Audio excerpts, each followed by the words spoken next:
Hi everyone, hope you're doing well. Just using my supercardioid Yellowtech IXM.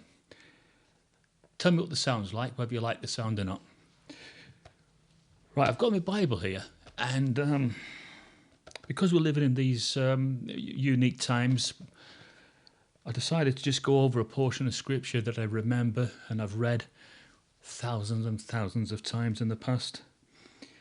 And it's that Luke 21, verses 20 to 25. Now, what I like about the Bible is there's always like a twofold application, a twofold prophecy. So you'll have an earlier fulfillment, and this is where it starts off, where when they saw the encamped armies, that was the time to sound the warning sign that they need to leave. I read it. However, when you see Jerusalem surrounded by encamped armies, then know that the desolation of her has drawn near. That's verse 20. Good advice. And if you were spiritually awake back then, and you saw that, you'd take heed. 21. Then let those in Judea begin fleeing to the mountains. Let those in the midst of her leave, and let those in the countryside not enter into her. So that's verses 21 and 22, and that sort of sets the scene for the earlier fulfillment of that scripture and prophecy. Verse 22, because these days are days for meting out justice, in order all the things written may be fulfilled. So we're still talking about the earlier fulfillment of this scripture, even at this point here. And I'm going to let you know when we cross over into the last days of the prophecy. You'll probably figure it out yourself. You know, it's quite defined when it leaves the time of Judea and then the time of the end times. You'll see it for yourself as I read the scripture. And then verse 23, woe to the pregnant woman and those nursing a baby in those days, for there will be great distress on the land and wrath against this people. I still think that's talking about the early fulfillment. So we've not crossed over yet into the signs of the times. And they will fall by the edge of the sword and be led captive into all the nations, and Jerusalem will be trampled on by the nations until the appointed times of the nations are fulfilled. So there you go. Put a full stop there for a sec, okay? Well, we know that they were scattered and dispersed, weren't they? So that is the earlier fulfillment of that prophecy. But then 25 can only be talking about our time. And that's what I love about the scriptures, how you always get earlier fulfillment followed by later fulfillment. What you call a twofold prophecy. So in 25, also, there will be signs in the sun, moon, and stars, and on the earth anguish of nations not knowing the way out, because of the roaring of the sea and its agitation. People will become faint out of fear, and of the expectation of the things coming upon the inhabited earth, for the powers of the heavens will be shaken. The powers of the heavens being shaken, I would put that down to great anger, probably, coming from the heavenly realm at mankind's perpetual pursuit in war. That's just my opinion. 27. And then they will see the Son of Man coming in a cloud with power and great glory, but not literally seeing him. Because how can flesh and blood see heavenly composition? I think we'll see the effects. We'll see what he accomplishes. We'll see, I mean, obviously, you know the old saying, you can't see the wind, but you can see the effects of what that wind can do. I think it will be a similar thing, the power, the glory of the Messianic kingdom coming with all these angels. We will see the effects of what they accomplish, but we won't actually see them as if, you know, they're right now, you know, a tangible sort of touching. We won't see him in that sense, if you know what I mean with that. And Verse 28. But as these things start to occur, stand up straight, lift your heads up, and because your deliverance is getting near. Now, we've read this scripture, all of us, so many times in the past, and sort of read it parrot fashion, haven't we?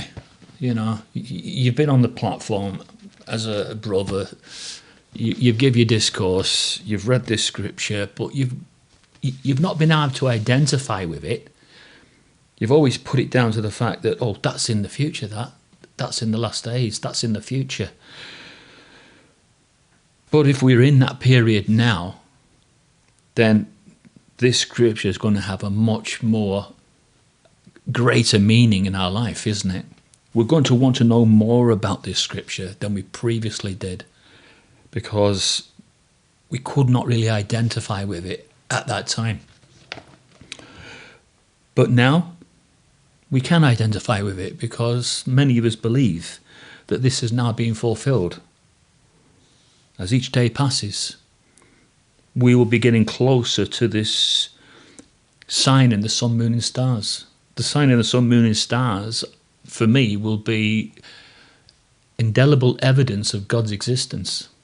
This will be when the nations will go, oh no, how did I get it so wrong?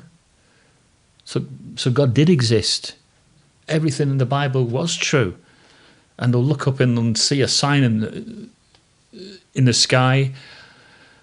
Maybe that it might be like a heavenly manifestation. It might be a sign of great woe to the earth. I don't know, but it'll be a reminder that we've all been misled. This is what I believe. And people probably scoff at that, but I don't think this is the time to scoff at anything, because if we're on the verge of the third and final war, the war to end all wars, I think you should put your doubts and your scoffing and your hatreds, put it all away, and just wait and see what happens. And then when you have a decision to make, try and make the right decision. I'm talking about when you're given the chance to support the next ruling authority, the Messianic kingdom. Make sure you do. Like I said, now this is interesting, because a few years ago I said that Russia and China would be like that, Tweedledum, Tweedledee, and when it comes down to it, the United States will be wasting their time trying to break the bond. I think they've already decided that it's them two now, and maybe Iran, against NATO and Anglo-America. So I did say that they would make an attempt to overthrow Anglo-America. But the scripture in Daniel is quite clear that Anglo-America would still be in power at the time that God's Messianic kingdom smashes the fate and dethrones it. That's an interesting prophecy, as well as Luke 21 and verses 20 to 28.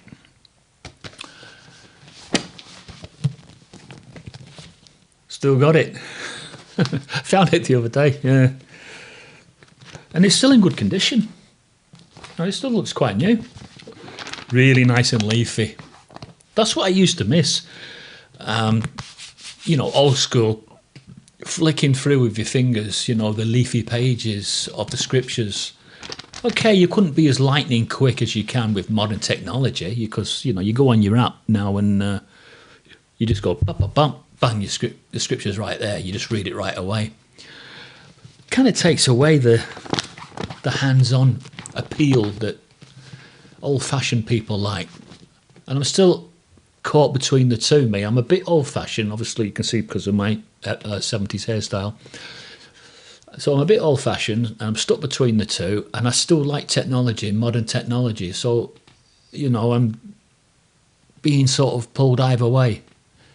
I want to hold on to the past, but I also want to embrace the future. It's a really, really unusual position to be in. But, we have to change, and we have to move with the times. So maybe I'll put it in a wardrobe somewhere. but not for now, because I enjoy using it. I'll see you again, peeps.